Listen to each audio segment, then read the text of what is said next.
am at about the, actually I'm at the last row of the space dyed weave. So I'm going to do one more row of this, and then I'm going to change over. I thought I'd treat you to Jill weave. How's that?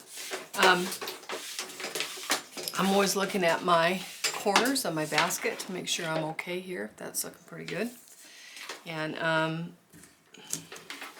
the heck I did there. That was my last one, and I did one over here, so I'm going to change it over and start one on this side, I think. So I always have my rough side going in, and you notice that pretty much all my clips are gone at this point. I might put one on there to start, but that's about it. So one of the things that I want to show you is when I'm trying to tighten this up as I go, I push from the bottom. And that tightens that right up. So anytime I make a stroke, I'll push on the bottom as I'm pushing on this on the top. The other thing I'm doing is making sure that my stakes are staying straight up and down, because they have a tendency to wander and like to be neighborly and go over and visit. You don't want that. If you're gonna talk in Jill's basket, you gotta talk from a distance. So this guy needs to come over just a little bit. And this is what I mean when I say weaving a basket, shaping in it is very subtle. Because you think, well, that's not a big deal. Nope, it won't be. And thus I don't move it, and then up here it's too close.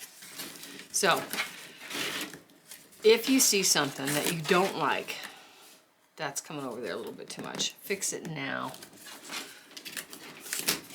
Kind of like preventative basket maintenance. How's that? All right, so I'm going to do my corner. When I do my corner, I know this is hard to see from this angle. I am looking at it. When I'm doing this is how I'm looking at it. I don't want this to flare out very much, so I'm looking that has a slow stagger out, especially in this one. I don't want much of one. And then I'll give it a little crease. But the corners are really the focal point in this type of basket. So that one's going to bend on the inside, so I'll put my finger underneath it and bend it where I want it. Okay? And it's those little things that make a better basket. So I'm going to come around, and I'm looking here saying, whoa, see how that's coming together? We don't want that. So you guys get your respective corners. And like I say, you think, well, it's not doing it now. It's not a big deal. Nope. But it might be. So it's worth taking a minute to fix it.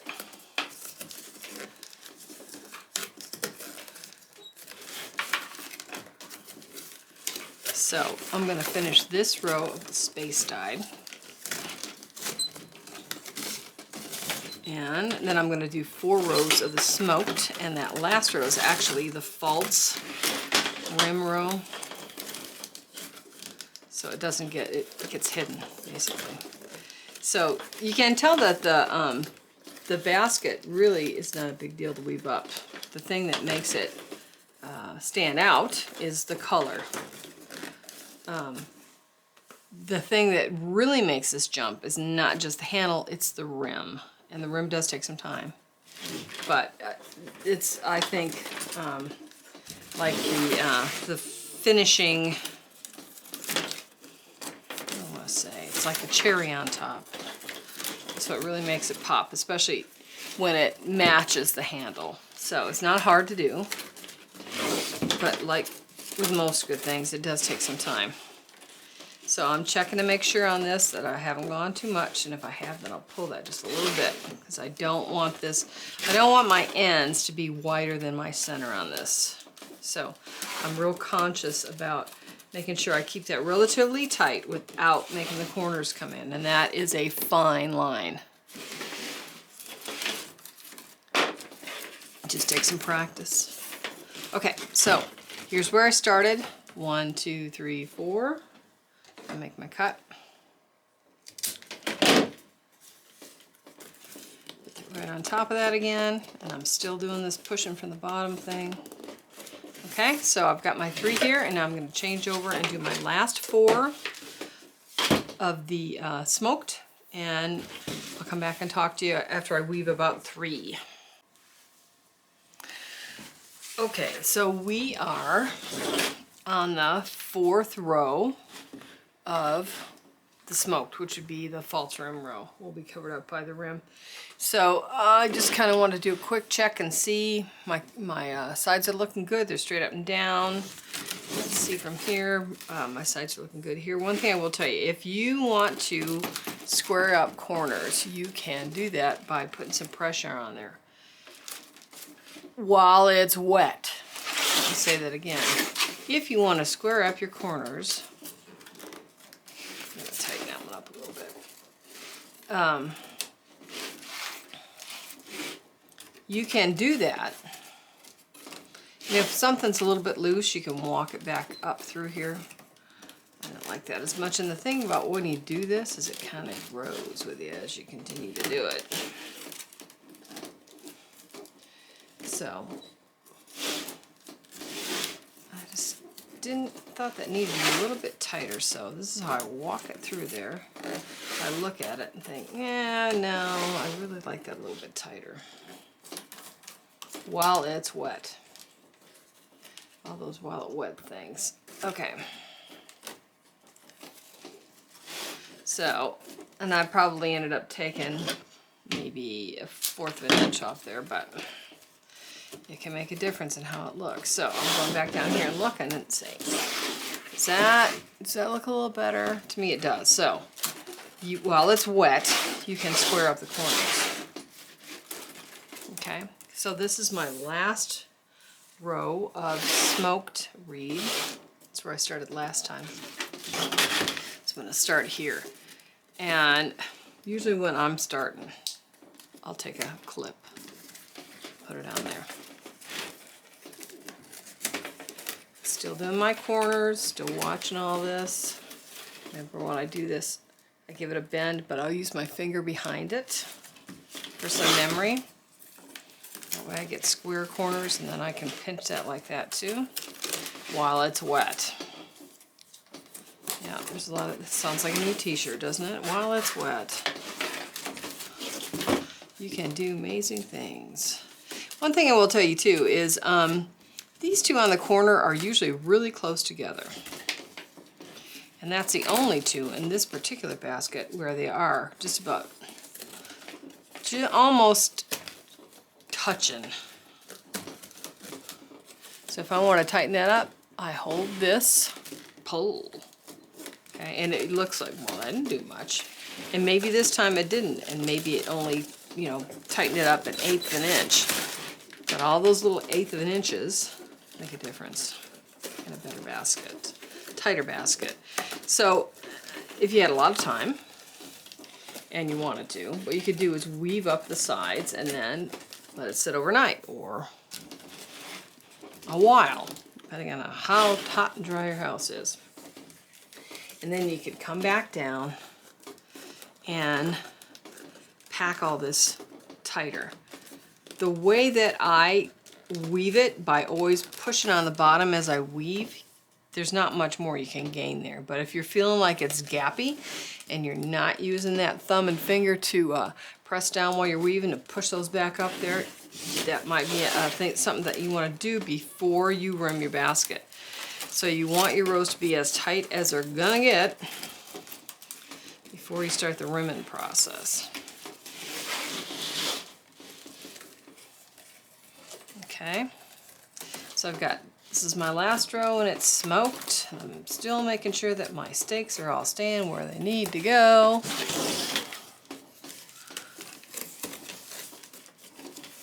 And if not, I'm making adjustments. Okay, and then now what I will do is I will cut and tuck. So 1, 2, 3, 4, and when I get ready to do that, I'll come back and show you how it's done. That's next. So I've cut the inside stakes flush. And then I have gone, before I did all this, I went around and got these wet, and then I bent these over, all right? So I'm gonna give them a little bit more juice before I bend them over. Now, if you take a look at the original basket, you'll see that when I tuck, they're pretty long. I mean, that's down to the second, that's down to the third row of smoked weaving. But what I don't do is I don't come through all the stuff up on top. There's just one or two layers of rows that it's going underneath. And the reason for that is because it's a pain in the butt trying to get that all through there, especially when it's wet. You don't really need it. The only thing a cut and tuck does is hold down the weave. So let's get after it. So these are wet. I'm going to cut them at a point. All that stuff that I cut off is going away. Hello. All right, so where's my one that I cut at a point? Over here. So I've cut it at a point. I've got it bent over. And then what I'm going to do, and I know this is hard to see, so I'm going to do it and then show you, is open up that row weaving, like the third row of weaving. And then push that down in there. Now, because it's wet, and of course I picked one that has a start on it, so it's thicker. And then see how that's like up just a little. We really don't need that, so I'm going to trim it down. So that's what that looks like. All right, let me do it again.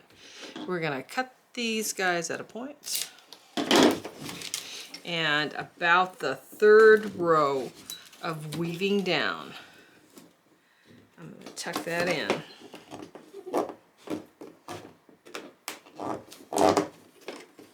And then if it's long enough and I want to, I can go down one more row.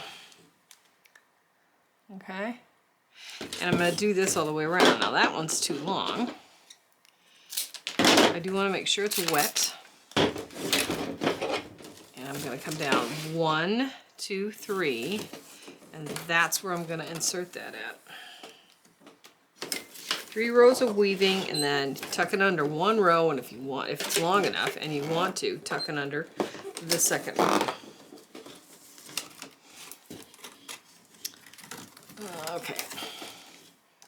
Okay. So as I get around here to the short ends, you can see that these are going to go way too long, right? They don't need to be that long, but it's the same process. So if you got one that's real long and you want to go around and trim those up first, that's a good idea. I always, once I trim them, I put them to a point because they're easier to go in that way. So I'm going to go all the way around and put these in. Soaking. And so now I am ready to scarf the end. So what I want to do is thin this down some. If I hold my knife, and mine is preferably an X-Acto, and move the material, I will never cut myself or somebody else. See, I got a little exuberant. So you want to do this for about 2 to 3 inches, and the reason that you're doing it is because you don't want a lot of bulk where it overlaps. Okay? I love my shape, but when I am doing this, I want to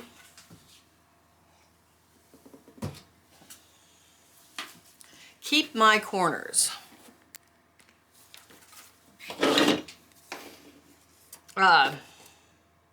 nice and tight, I guess. So that's where we bring out the big clips. And the big clips basically are temporary because when I do all that fancy stuff around the rim, this is going to come off. So basically this is your fitting. What's that? We're going to make it fit. So when I come around to this corner, I say, oh, I want you to be right there. And then I put a clip to hold it in place. And I do the same thing here. Oh, I want you to be there. Okay. So basically what I'm doing is I am telling the basket, this is my final attempt to tell you where to go. How's that? So when I come around the corner here, I give it a squeeze, on this corner and give it a squeeze, and I am back. I'm gonna overlap it for about 2 to 3 inches, and I'm gonna put that there. Now, if I see anything I don't like, now would be the time to fix it. So I'm just gonna put a little clip there for a minute. Looks good. If I've got like, this guy is up a little bit, I'm gonna trim him back. There is not a rim filler on this. So while that's sitting there percolating, I'm gonna do the same thing to a second piece. I'm gonna scarf it.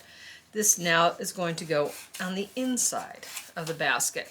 When I started out, I wanna make sure that I don't put it in the same place as I put this one. So if this one's here, then I'm gonna put the other one on the other side, on the inside, right? So like here, and then I'll just put those same clips on as I come around. Making sure that I get a nice tight corner. Show you what I'm doing here. Nice tight corner by giving it a squeeze. Okay. Temporary little guy. Same thing here, nice tight corner. Fits good. Coming on the inside. Of the handle. Now, once you have this the way that you want it, it's all tight and right, bended the way you want it. I mentioned, did I not, that this needs to be soaked wet. So I don't mean like sort of damp, I mean wet, in warm water for like 5 minutes. Okay, so that you can do stuff like that and it won't bust. We don't want crunchies on this, we want smooth form. And the way to get that is to make sure that that's been soaked for a long enough period of time. Okay, so now we have this lovely shape going on, and I just want to make sure that I've got everything the way that I want it before I call that good. So I'm putting a little pressure on here, and I'm coming over here, and I'm going to put on a little pressure. Okay, so I'm pretty much liking what's going on there. Now what I'm going to do is I'm actually going to use some tie wraps, and what happens on the outside is we're going to do that same checkerboard, but nothing really happens on the inside except that it holds its own. So I'll show you how we start doing that. But what I'm going to do is I'm going to tie wrap around, and I'm going to tie wrap the inside by itself, and then I'm going to periodically actually I'm not going to. I'm gonna tie wrap the inside just so it stays stationary, and then I'll cut those away as I come to them. The rim on the outside of the basket I'm gonna take off because I'm gonna show you how to start that checkerboard design. So let me get some tie wraps on this, and then we'll talk about how to start this out.